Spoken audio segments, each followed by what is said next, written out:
John, where's Amy? Sean, we thought we would follow the Obama White House model for Hotline TV today and have an all-boys show. So Amy was not invited onto the show today. Okay. Yeah.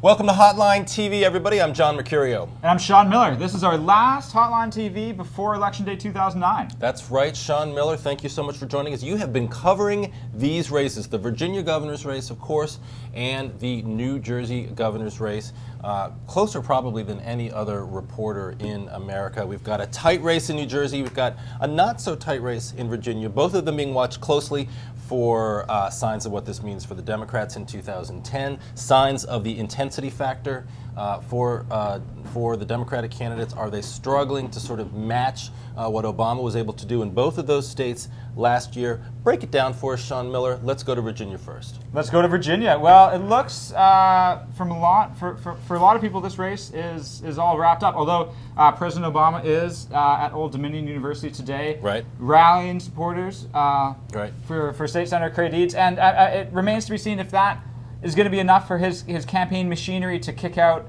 a really robust get out the vote operation. They're tying a lot of they're tying the attendance at that event to volunteering for their get out the vote operation. Right. I mean, Democrats in D.C., and we've seen this in a couple stories, especially the one in the Washington Post over the weekend, are really trying to make the case already that this campaign is over, and they're trying already to lay out the mistakes that Deeds has made during the campaign. Is that true? I mean, what's the pushback from the Deeds campaign? Well, I mean, the pushback from the Deeds campaign and other Democrats, they've just said that, look, I mean, 2009 is not 2008. It's a different model. It's a different year, and you can't look at it and say, here's all the mistakes you made in comparison to the Obama campaign. I mean, right, there's a real enthusiasm gap per right, se between the 2 years, and you know, the Deeds folks say, look, like, you know, we're in a tough environment, national environment. I think Virginia has reacted more to the Democrats' agenda as opposed to Virginia. I mean, the cap and trade bill is something that's come up a lot in Virginia, and it hasn't really been mentioned at all in New Jersey. So. All right, what's your prediction? Who wins this race and by how much? Give it to us now. John, you're putting me on the spot. That's right. That's what I'm here to do. Well, you know, the polling now says McDonald's going to take this, and he's up by 9 points. I think it would be closer than that, and I think Deeds still has a chance. So I would say I'm going to hedge my bet. All right. By saying what? McDonald, I think, will win. Okay. But I think Deeds will make it close. Okay. All right. Moving on to New Jersey, another race. I don't know if you've actually won any specific journalism awards yet for your coverage of this race, but it, by my own account, has been superior to all other reporters out there. Talk to us about New Jersey. John Corzine opening up a relatively comfortable lead, if you believe certain polls, although Chris Christie expanding his waistline and his own lead in a separate the Triple P poll. Right. I think, you know, when you break down the polls, I think it's really still a tight race, and it's still a tight waist. You said. Well, John, I don't give a hoot about anyone's appearance in this campaign. You know, one thing as interesting that's come up time and time again is the mention of weight and whether or not that's a factor. In an interesting New York Times poll mid-month, they actually asked New Jerseyans whether or not appearance was a factor.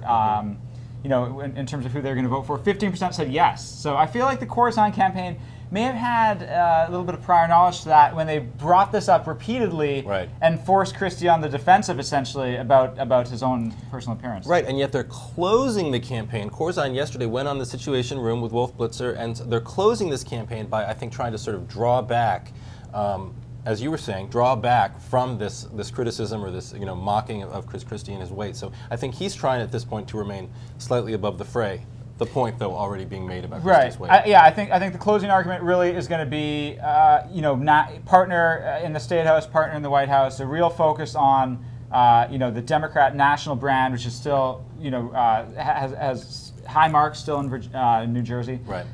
But yeah, there's a real pullback against some of the negative ads. The 4 ads that they released over the weekend are for the most part positive. One of them's a bio ad, Corzine talking about his time as a Marine and how intense it was. And then an ad with the president speaking directly to the camera, throwing a few words of Spanish out there. So I feel like the pitch is really going to be positive. They've done the damage. They've made the case about Christie's time in the U.S. Attorney's Office already. 5 seconds or less. Who wins this race and by how much? I said at the beginning I thought Chris Christie was going to win this one. I still think he should win this race. He should win this race, rather. And I stand by that. I mean, I stand by that, yeah.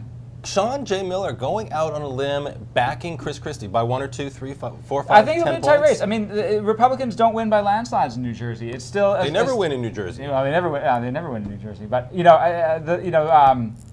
Whitman didn't win by a landslide. No, she did not. And so I mean, I feel like if Christie does win, it's going to be a very tight race, and turnout will be a factor. Turnout will always be a factor because there's only one poll that matters, and that's November 3rd. And that's on November 3rd. All right. Well, thank you, Sean Miller. Thanks for joining us. I know you have to get back up to Trenton. That's right. And down to Richmond in order to continue covering both of these races simultaneously so well as you've been doing. There is also, though, ladies and gentlemen, a special House race election in upstate New York that we've been watching just as closely. So let's take this conversation, this delicious, delightful conversation, to our House Race Hotline editor, Tim Saad. All right, welcome, Tim Saad, House Race Hotline editor here at the Hotline. Thanks so much for joining us. Oh, sure. Tim, thanks for talking to us about this race. New York 23rd Congressional District to replace former Congressman John McHugh. An interesting race has developed. It has drawn a lot of national attention. It's basically a three-way race, a Democrat, a Republican, and a Conservative Party candidate. The Republican fading, the Conservative Party candidate gaining, the Democrat still pretty close up there. What's going to happen? Wow, I think everyone's confused. Every day a new poll comes out that shows a new leader. I know. But I think the general consensus, you're right. The Republican Assemblywoman Didi Scozzafava, who's to the left of most Republicans, probably even in the district, especially on social issues, she's sort of, every poll that's coming out, and I think most feelings inside the committees are she's going down. Her numbers are tanking. The Conservative Party candidate is moving up slowly, and the Democratic nominee, who's sort of silent, sort of, out of the spotlight. He hasn't been in the spotlight this whole election. Bill Owens, he's an attorney. Right. He's staying sort of steady. He's, steadily moving up. So I think if you took a poll right now, I think you'd see the Democrat in first, the Conservative Party nominee, Doug Hoffman, an accountant, in second, but a very close second. And I think you'd see Didi Scozzafava sort of falling back. So what's the storyline? Everyone's looking for the national implications of this race. It's very interesting. But what's the story on the day after the election, if Hoffman, the Conservative Party candidate, does eke out a win? I mean, he is essentially going to caucus with the Republicans, right? He in every ad he runs, or most ads he runs, he identifies himself as a conservative Republican. I mean, he's done this since the beginning. Okay. So I think at the end of the day, and I think we're seeing more Republicans, we've seen Tim Pawlenty, we've seen Sarah Palin, all get on board, and today the former NRCC chair, Tom Cole, is endorsing the Conservative Party nominee. Hoffman, So I think the wheels are starting to come off. I think most Republicans right now are saying, listen, I think coming to the realization that the Republican Party nominee, her chances are falling by the wayside. Let's get on the one conservative Republican who's not a member of, who is a member of our party but is not our party's nominee. Let's get on his bandwagon. Let's get on board.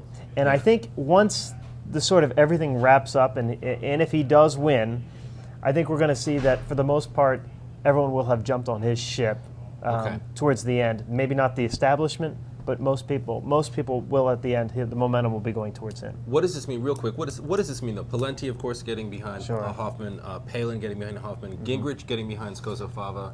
Who's the other conservative or Republican getting behind? Fred Thompson. Fred Thompson is getting behind Hoffman. A lot of congressional members have been getting behind Hoffman. What are the 2012 implications here? I mean, does this help Pawlenty and Palin, do you think, in a Republican primary? I think you see especially if Owens, if the Democrat wins the seat. That's right. And I think you see why Mitt Romney and Mike Huckabee have stayed out. Yeah. They already have a base. They've run before. They already have a base. They don't need to, like Sarah Palin. Sarah Palin doesn't really need to, but Tim Pawlenty, you know, these guys sort of need to create their identity. Sure. This is one way they're seeing of doing it right now. It's the hottest race going on, especially within the Republican Party. You know, the identity politics of this race. I mean, it's huge. So I think this is a big marker for those that need to put a marker down or that want to make a splash. The ones that don't need to, like Romney and Huckabee, they already have a sort of a base. Right. They're staying completely out of this. Probably right. very smart to do so. Final words, just a few seconds left. Tell us who wins and by how much. Wow. I still think the Democrat... And then I'll tell you who wins. Okay, well, that'll be the answer. That'll be like the John McLaughlin, Yes, this exactly. is the answer. You are wrong. But I think still the Democrat, Bill Owens, has the clearest shot towards the win. If he just carries the Democratic base, which is 35% in this district, Right. What's what the nominee in 2008 got. If he just takes that, he'll be home free. Yeah, you know what? I am going to agree with you. I think Hoffman, I think it's Owens and then Hoffman, and I think Hoffman actually would have done better if he didn't become such a national Republican lightning rod, if he didn't draw people like Sarah Palin to his ticket, because that's going to end up, I think, motivating a big part of Owens's base. It could certainly do that. The liberal base, and he can obviously try to campaign against Hoffman now as a Sarah Palin Republican, which of course among liberals is a big motivator. So I think that ultimately is going to backfire for Hoffman, although I do think it's going to be close between the two. I think, you know, if he does have a way of winning this, if Skozafava continues to keep going down, pulling some of those Republicans that would have normally been with her, he could pull them with her. I mean, there's definitely a way for him to win this. It's not very easy to see, but it's possible that he could still do it. But Democrat, you're right, has the easiest shot. These third-party candidates between Chris Daggett in New Jersey and a lot of third-party Doug stories. Hoffman. Lots Right. of third-party stories. Right. And we could talk about it so much more, but unfortunately we are out of time for today. Thank you so much for joining us, Tim Saad. Thank you, Jim. And thank you all for joining us. Until next time, I'm John Mercurio. Thanks for watching Hotline TV.